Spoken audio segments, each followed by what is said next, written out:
Good morning, everyone. Welcome back to the Celtic Way. I am your host, John McGinley, joined by Tony Haggerty. We're here to chat through all the latest news and events at Celtic, of which there is plenty, as always. Unfortunately, it's another disappointing morning to wake up to as a Celtic supporter, given the state of Celtic yesterday at Tynecastle, losing 3-1 against Hearts, falling further behind in the Scottish Premiership title race, which is a title race, regardless of your kind of feelings around Hearts going into the match. Tony, coming out of the match, you cannot argue that Celtic are in a title race, and it's not against the team from Ibrox at the moment. Well, we're bang smack in the middle of a title race, John, and that's 2 losses on the spin, and you don't know where, how, and why it's going to get any better, do you? You're trying to clutch at any positives, of which there are very few at this minute in time. Yes, certainly. Before we get into all the talking points, just a word from our sponsor at Simply Furniture. They're located in Hillington, Glasgow. They're an independent brand dedicated to bringing luxury and contemporary style into homes across the UK. Their handpicked collections offer exceptional value without compromising on style, and their dedicated team ensures your furniture is delivered with care right to your doorstep. If you want to see their range up close, you can visit their showroom in Hillington, Glasgow, and if you mention the Celtic Way, you will get a special in-store discount. Right, Tony, where do you want to start today? You were at Tynecastle yesterday. You saw everything unfold up close. You spoke to Brendan Rodgers after the match. I'm interested to get a sense of what you felt from Brendan Rodgers in the room about how yesterday went and his feelings on Celtic at the moment. For me, he's starting to look a bit beleaguered at times, but how was your perception of it? Because you, as I say, you were in the room with him.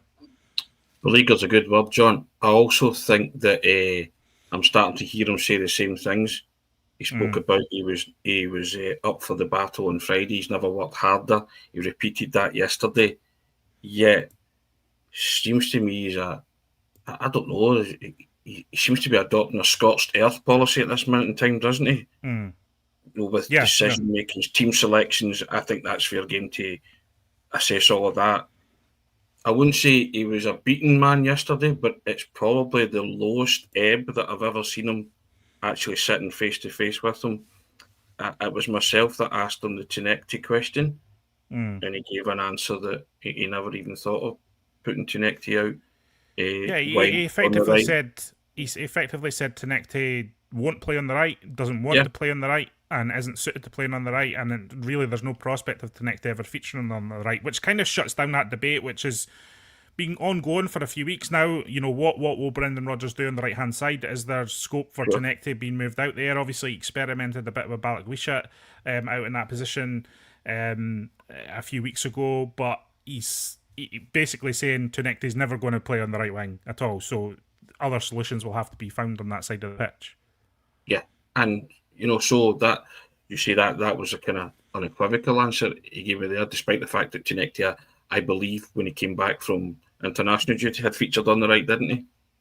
So, but he cut a forlorn figure yesterday, John, I have to say, when he was sitting there talking, and he kept clinging on to the fact that it was only 9 games gone, there was 29 games to go. Celtic have been brutal in those 9 games, John, let's be honest. And I know he has confidence and faith in his own ability, and I know he had a depleted squad yesterday. I get all that, but this is a manager who should be getting a better tune out of the resources available to him, and those players are certainly not. Whatever Brendan Rodgers is telling them to do at this minute in time, I don't know. I keep saying it, there's a circuit not connecting and they're not performing to either what the manager says, or maybe they're not, the instructions are unclear to them, because I've still to see a clear pattern and method and style of play from Celtic this season. I really have. And again, against Hearts, they had a good 20 minutes, didn't they?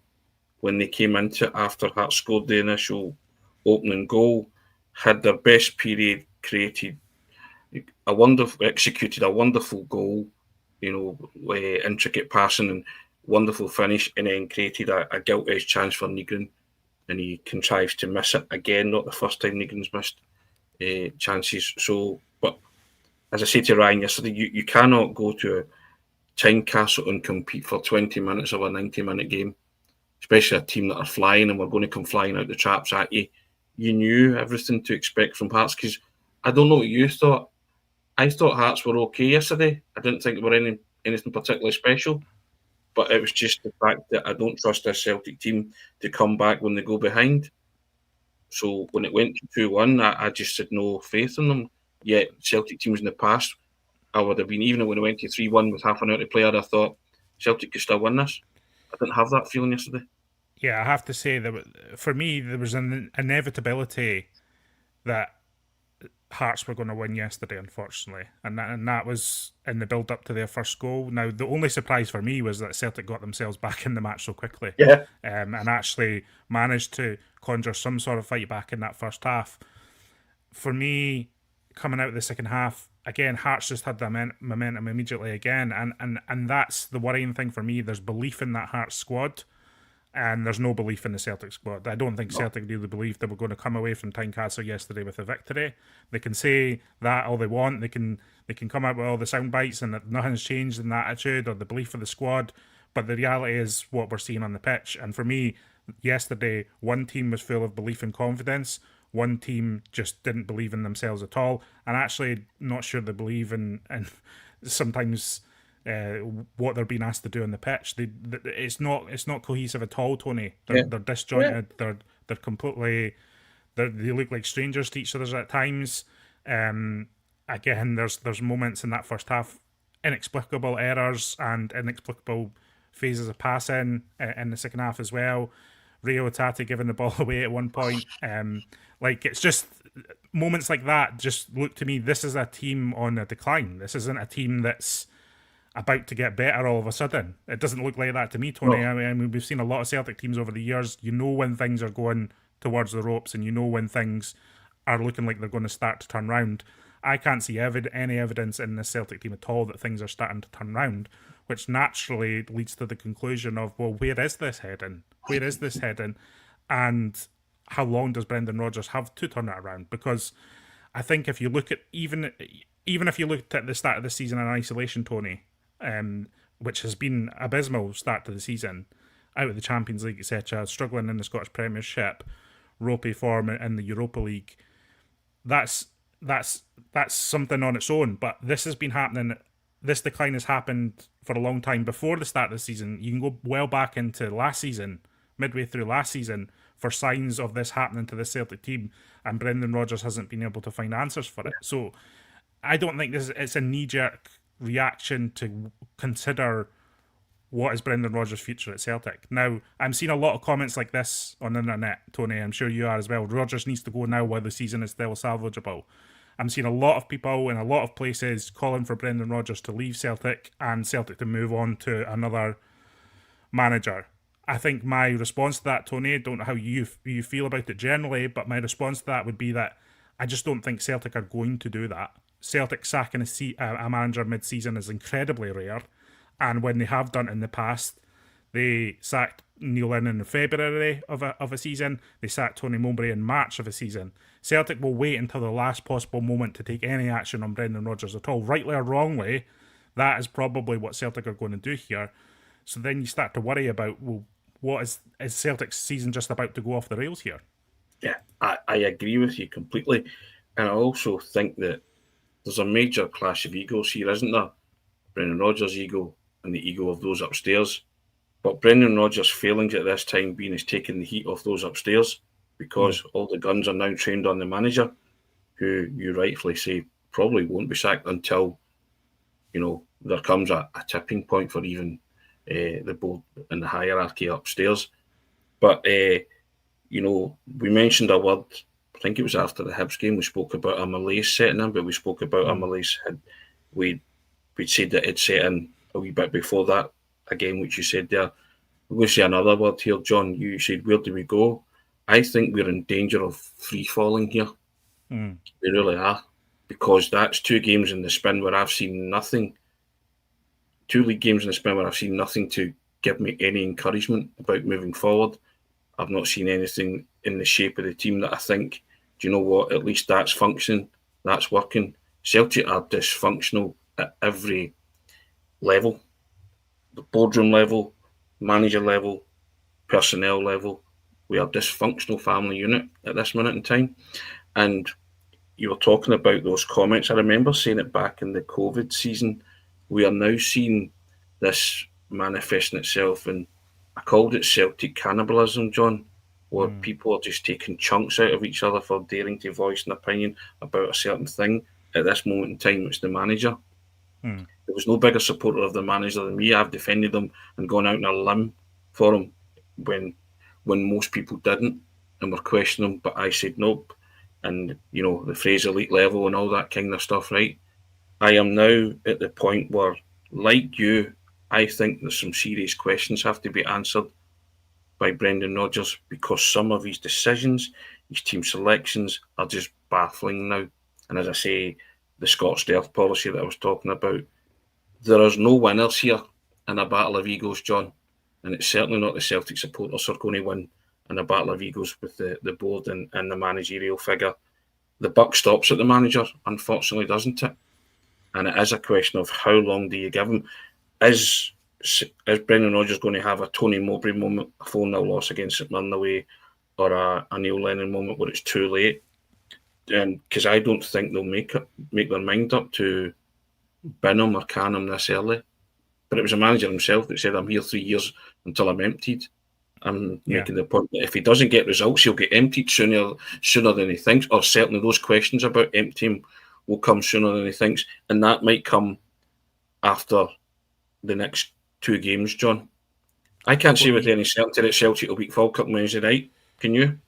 No, I can't. And then, especially when you think about the Rangers game, you talked about a tipping point there. There's tipping points and moments this season. Is the weekend's match against Rangers a potential tipping point in terms of, because we talk about the board, they're naturally conservative. They're naturally, they don't make bold decisions, Tony. They just haven't. And again, I just point to the Neil Lennon season when he was sacked, the Tony Mowbray season when he was sacked. Look how long Celtic limped on until a decision was made.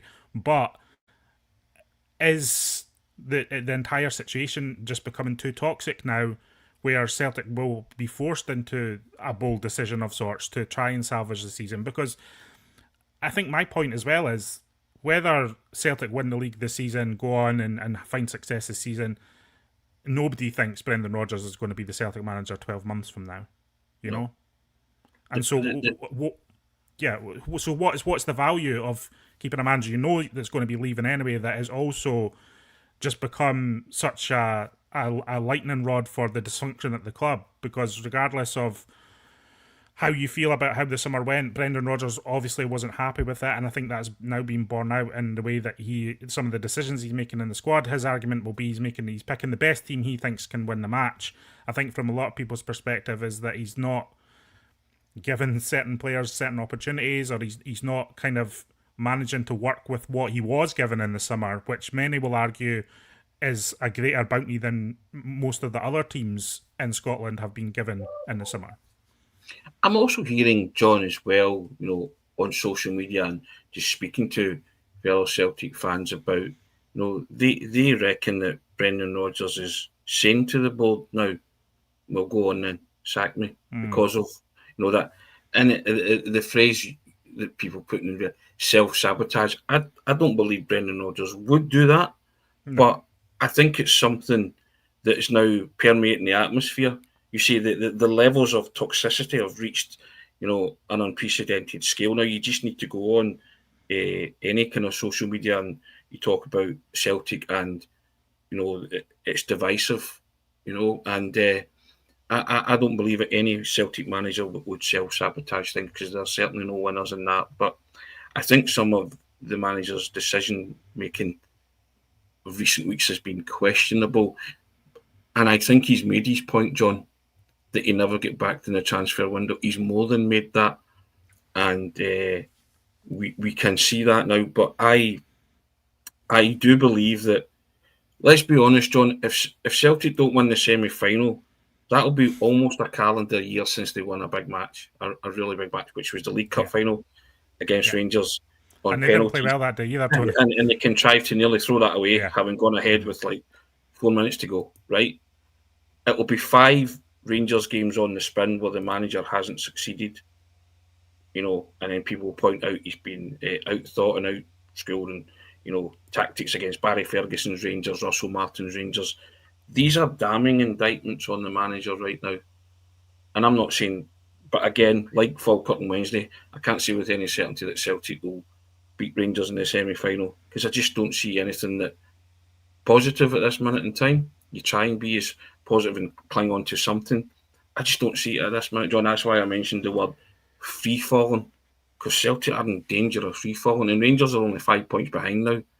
Celtic should be out of sight of Rangers, never mind anything else, on any normal given season when they were winning matches on a regular basis. And they are now 8 points behind Hearts before Halloween. I think that's a damning indictment, but it's also very sobering, John, about Celtic's start to the season against a Hearts team who yesterday I actually expected more from them, I have to say.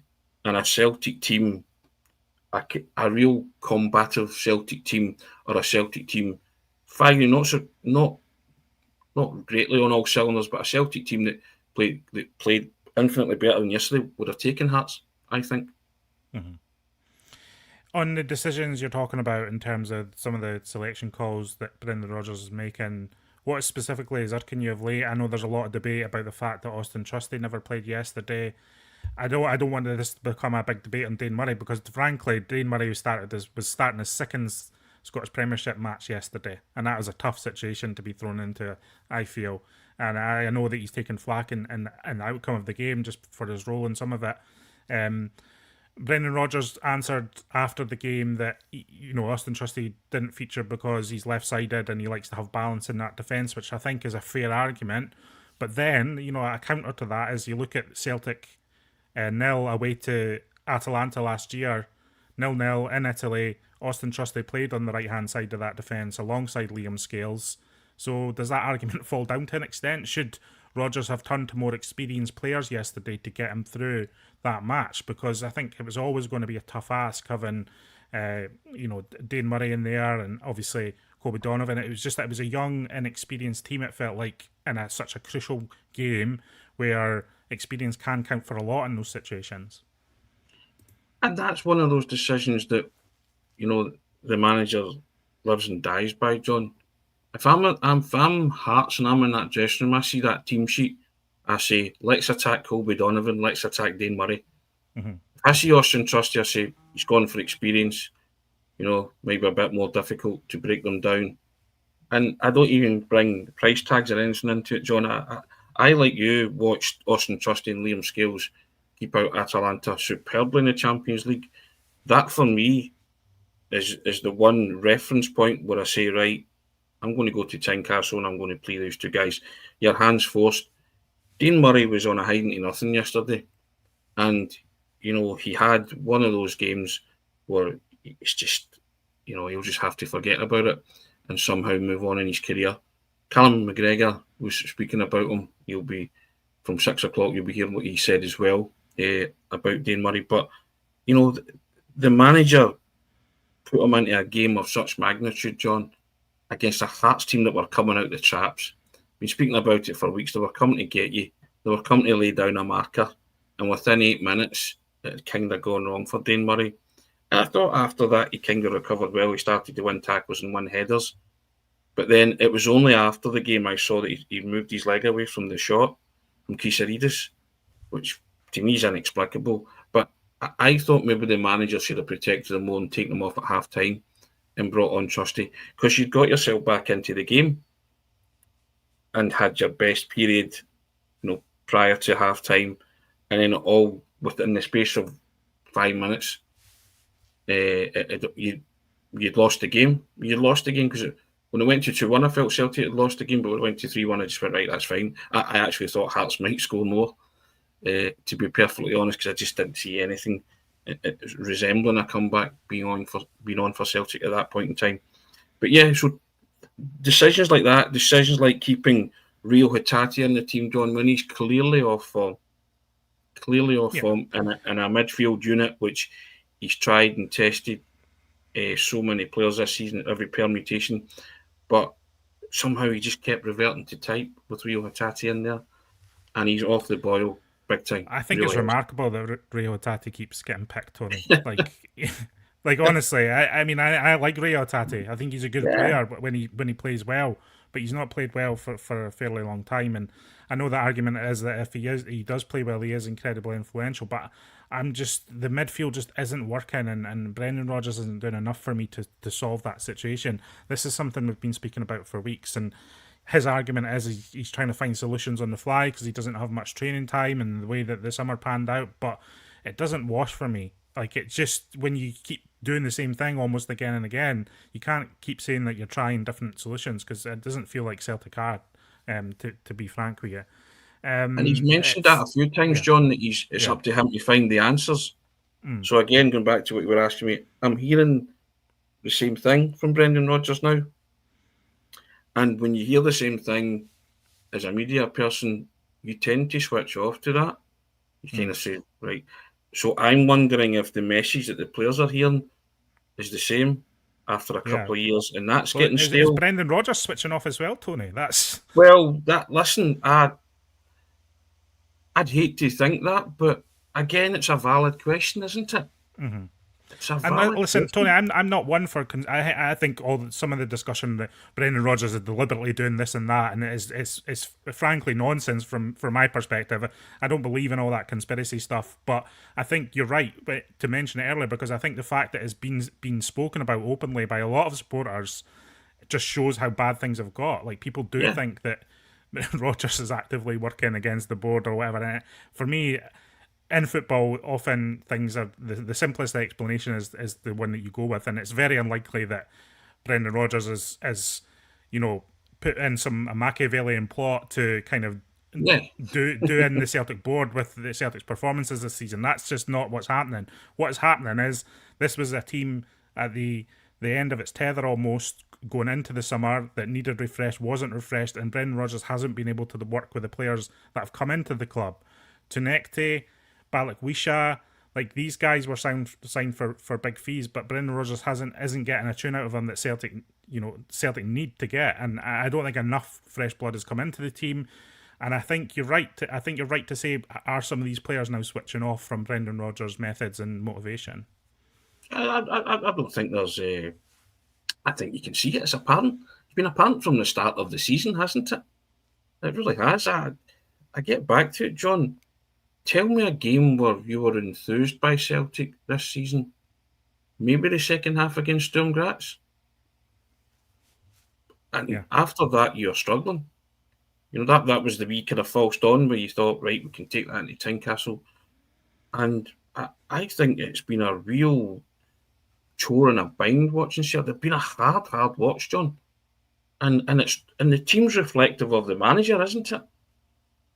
And he keeps talking about this speedball and attacking with tempo and flair and purpose. You can speak those words, John. I'm not seeing that on the park. No. And a big problem with that is, as you've said, the midfield area in the final third. My worry, Tony, as well, is if Celtic if Celtic are slow in taking action, and listen, people will come to this point at different times. So people's tipping point of whether Brendan Rodgers should leave Celtic will be at different points over, I think, the next few weeks, depending on how results go. So what Celtic need to do is take a decision early and go with it. What's unfathomable for me is that if things continue to deteriorate, how does Celtic function in the January transfer window, knowing that Brendan Rodgers is leaving at the end of the summer, knowing that the team needs something mid-season to give it some sort of push towards some sort of success this season? Celtic can't just write off this season. That's absurd. There's too much to play for. There's too much implications for that moving forward.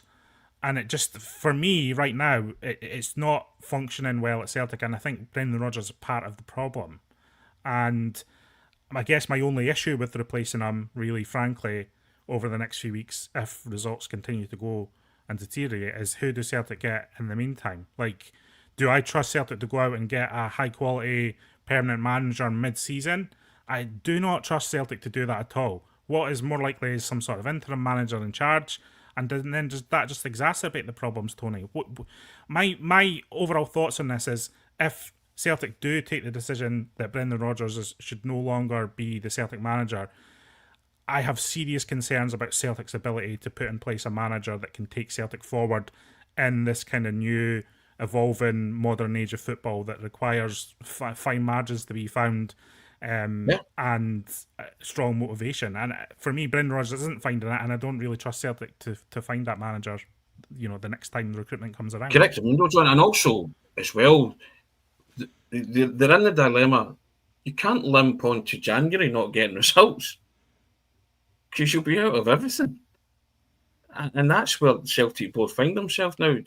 And history tells you that they wait until the last possible moment to pull the trigger on someone.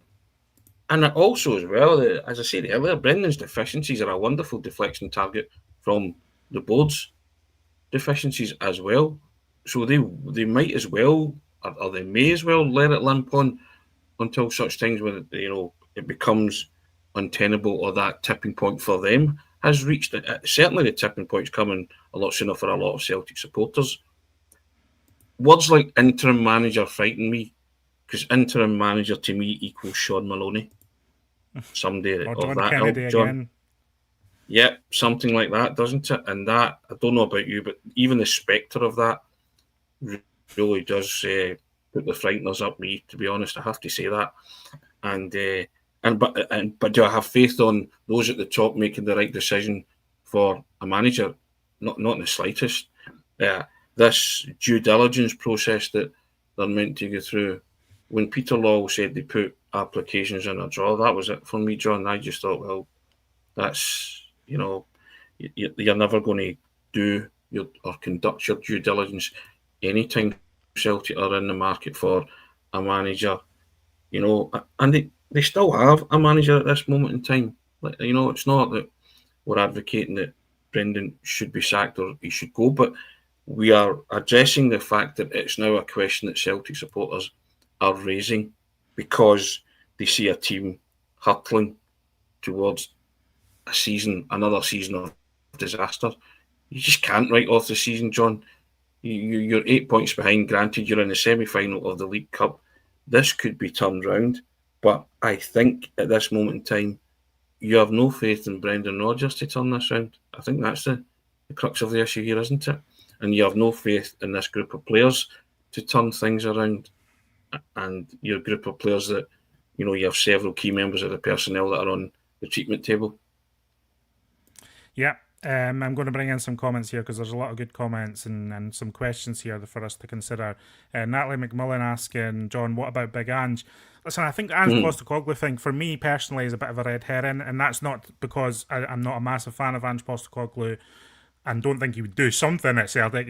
Ange makes a difference everywhere he goes. He makes an impact of sorts. I know it went disastrously wrong from at Nottingham Forest, but you can't say that I'm sure he went in the door there and tried to change things there from day dot.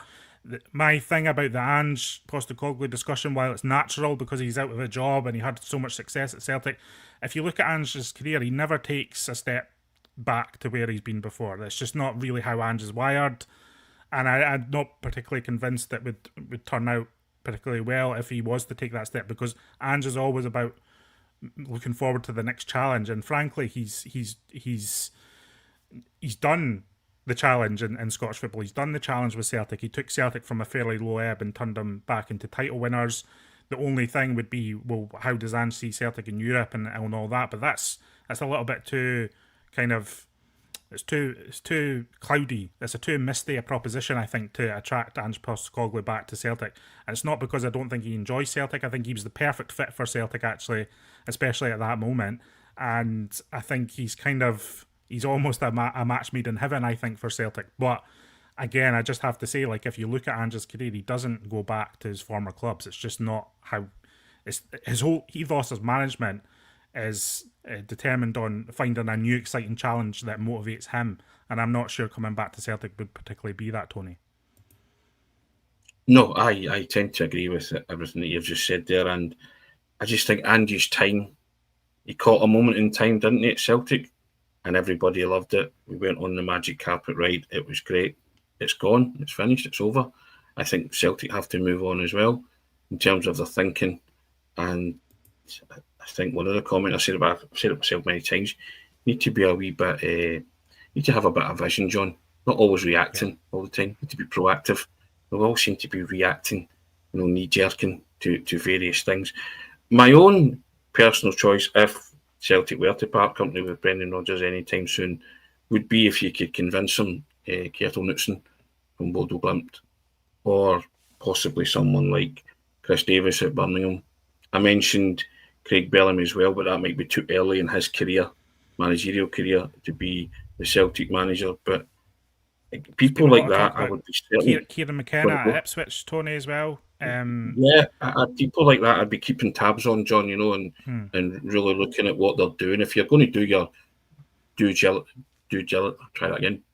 diligence, right?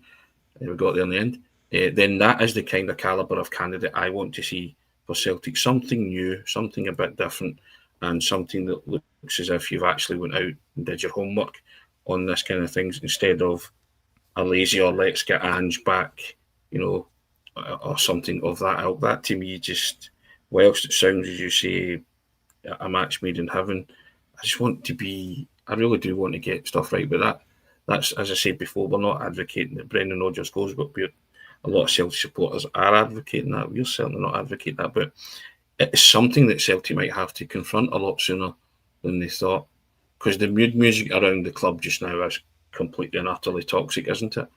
On the part of the party. So what's the counter argument to Brendan Rodgers staying?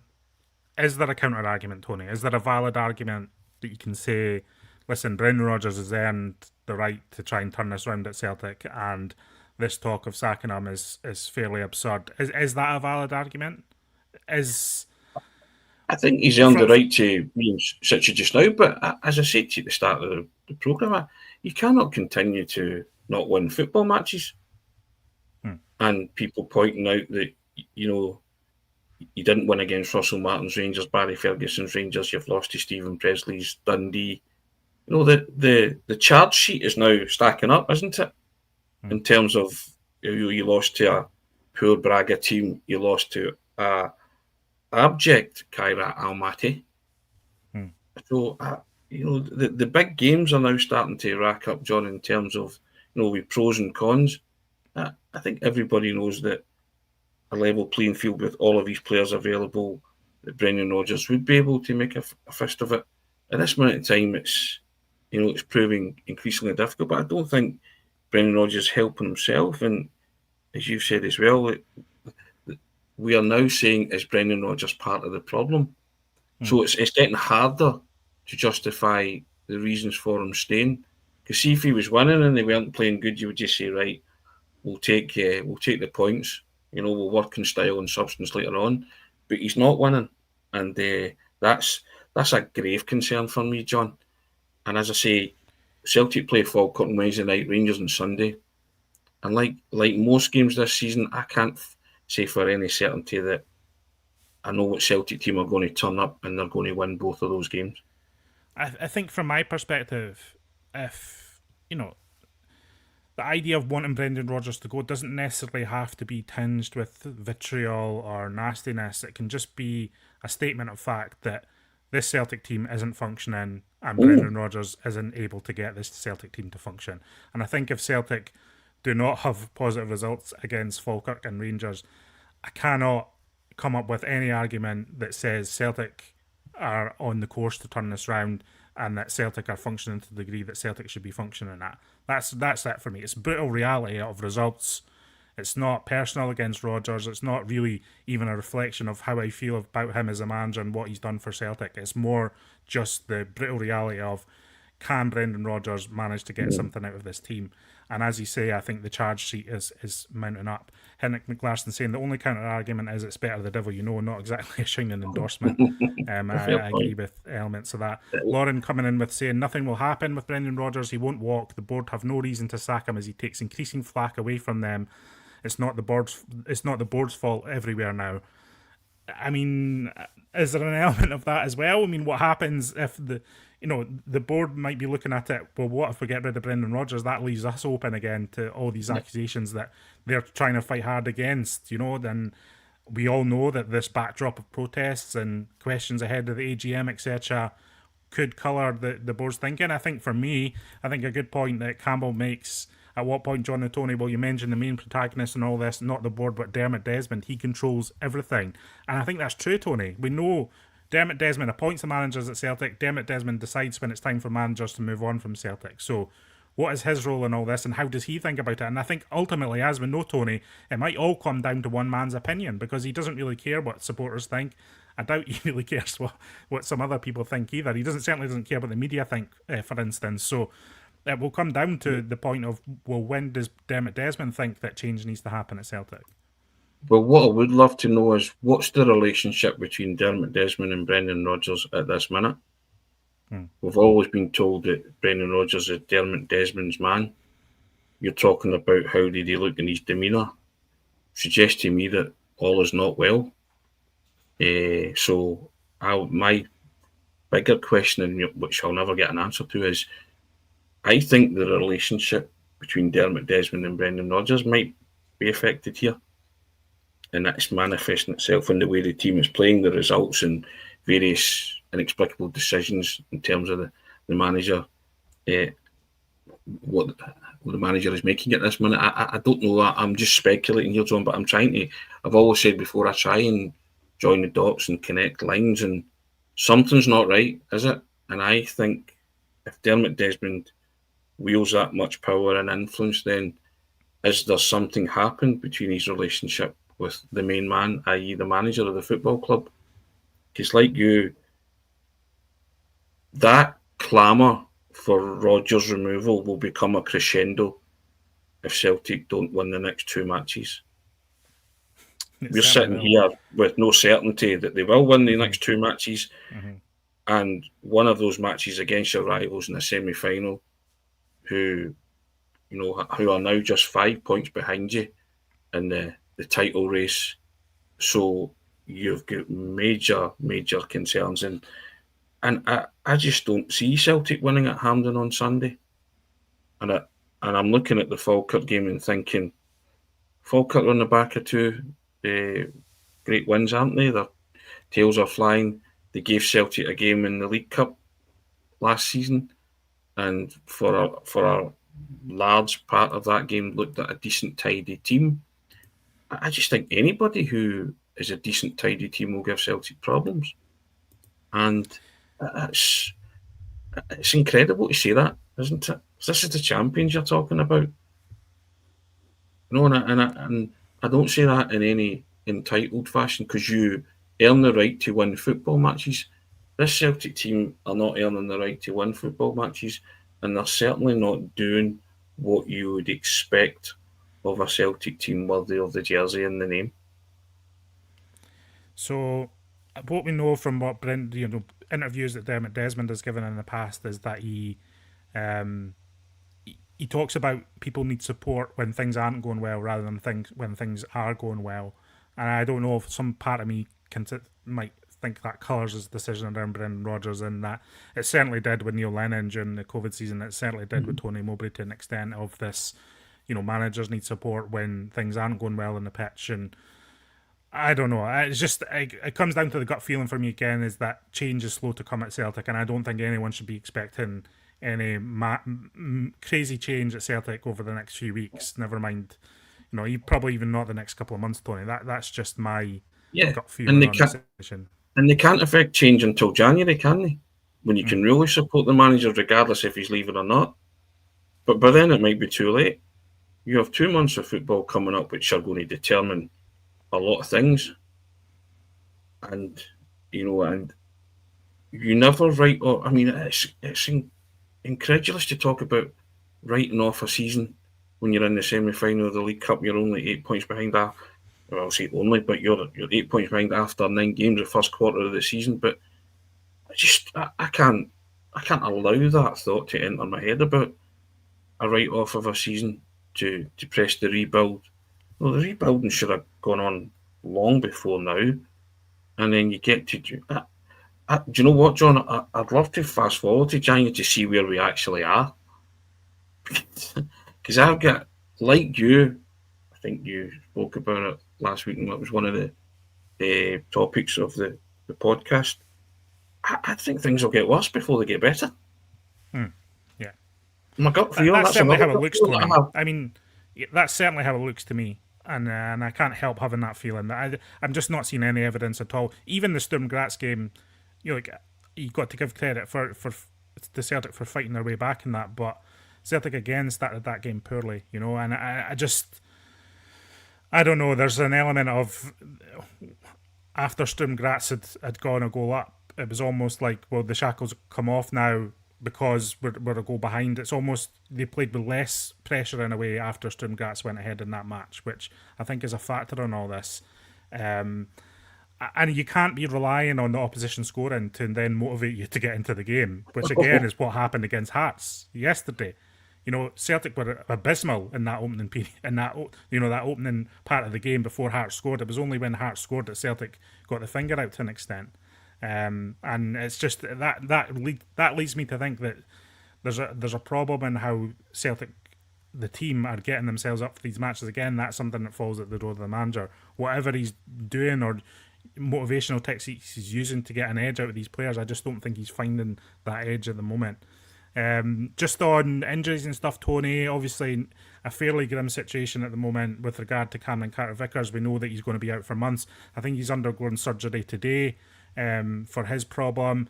We're expecting Dyson Maeda back in training this week as well, Tony. I think Brendan Rodgers said that in his post-match press conference yesterday. So Maeda will be back training, but no guarantee he starts on Wednesday or anything of that nature. And I think Brendan Rodgers said the news on Alistair Johnston and Kelechi Iheanacho was a little bit more positive than they were expecting, but they are still facing a few weeks out as well. Yeah, he did say that about it's not as serious as first thought with Johnston and Iheanacho, which I suppose is some positive news. Dyson Maeda, I felt that he wants him back for the Rangers game. Right. Was my thoughts there. I don't think he'll rush him back. You saw what happened with Alistair Johnston. I'm not saying he rushed him back, but took a gamble with Alistair Johnston against Sturm Graz. Didn't it backfired a bit. Obviously can't legislate for Cameron Carter-Vickers being out now for a lengthy period, but I think in terms of luck as well, it never rains but it pours for a manager. But again, it's part and parcel of football. He's not the first manager who's going to lose key personnel due to injuries. It happens to time and perpetual motion. It's been happening to football managers, but for me, like you said, you should still have enough about you to motivate these players to get results, and that's it for me, John. A big part of watching Celtic this season is, it's been turgid, really turgid, and I don't see a motivated team. I don't see a united team on the park. It's all very, as you say, disjointed, but it's dysfunctional all over the place, and I don't know how you shake yourself out of that. But it's up again. That's up to the manager, because he's handsomely remunerated to come up with the solutions in a football sense to combat all these negative or the negativity surrounding the club and the negative results that they're getting in a minute. And again, I guess Brendan Rodgers could have taken more steps to have the squad more unified at this point, even with injuries coming into the team. Like I just feel like obviously injuries happen, but maybe if Trusty, I know he's had injuries issues, but if he'd been involved a little bit more to this point, it would be less of a jarring switch to bring him into the team. Jemai Simpson-Pusey just completely out of it completely, and if he had been more involved, then maybe you're thinking, well, maybe we can switch to him in defence at some point, but he's just so out with the cold that now that seems like a panicky, jarring decision. The same can be said for Shinya Mada, just completely kind of bombed out for so long, so to expect him to come in and do Celtic a job in the midst of an injury crisis again just doesn't feel realistic. And for me, that's part of Brendan Rodgers taking the decision to just effectively not give any kind of hope to these players that were signed in the summer that they would be featured at any point. And so how can we expect them to come in the team and do a job when it's clear to me that Brendan Rodgers doesn't fancy them? Yeah, without a doubt, and I think that's the point he's been making as well, isn't it? Going back to the who signed the players, who brought them in, and but we were reliably informed that Brendan Rodgers has the final say on all of these decisions. Well, yeah, apparently Brendan Rodgers has a say on the sign-ins, and that was said in the meetings. And when Michael Nicholson was asked, well, why does he allude to something different in the media? Michael Nicholson shrugged his shoulders to that question, Tony. So Correct. these unknowns and these debates will continue because this is the situation that Celtic have made for themselves. Yeah. And in the absence of information and firm communication comes speculation and rumours, and there's no surprise to me that there's going to be more rumours popping up this week, Tony. But we know it. That's just the nature of how things seem to function at Celtic at the moment. We're going to be hearing all sorts over the next week, I think. And Brendan Rodgers' future will be that will permeate the atmosphere in terms of your rumours. And as I say, it'll reach a crescendo if Celtic fail to get a result against Falkirk, and it will just the tipping point might be reached if it continues against Rangers. Well, yeah. I mean, I think it's a potential tipping point. I don't think it will be the tipping point because of the way Celtic have functioned in the past, but I think it is a potential. Because the reality is, we're all speculating about how Dermot Desmond feels. And as we know, he's effectively the kingmaker or in this situation. Mm-hmm. So it depends how he feels about it ultimately, and we're all guessing, aren't we? That's the reality of where Celtic are. We're all guessing what Dermot Desmond thinks about Celtic, and that could be anything. Yeah, without a doubt. I think the dogs are annoyed at that as well. What Desmond thinks. Yeah, Dermot's a, as you say, the kingmaker. And that's the relationship that I think, John, might be fractured. That's what's intriguing me just now, because Brendan is looking like somebody who knows more than he's going to let on. You know what I mean? Okay, Tony, I'll let you get off. We'll have lots more coming up on the website. As I say, there's an interview with Callum McGregor coming up later as well. We'll be back tomorrow with lots more chat. I think I'm on with Josh McCafferty tomorrow morning. So thanks for joining us in the live chat. Thanks for joining us in the comments below. Let us know what you think. I know there's an increasing urgency for Celtic to take action with Brendan Rodgers, but let us know how likely you think that is to happen, and what's your alternative for Celtic? What's your alternative for Celtic if Brendan Rodgers is to leave? And regardless of the scenario, whether it's end of the season, whether it's now, whether it's in 2 months, what do you want Celtic to look like if Brendan Rodgers leaves? And who do you want in charge going forward? Tony, thanks very much for your thoughts today. Appreciate it as always. As I say, keep it tuned to celticway.co.uk and the YouTube channel for lots more on the developing situations at Celtic, and we'll see you again next time on the Celtic Way.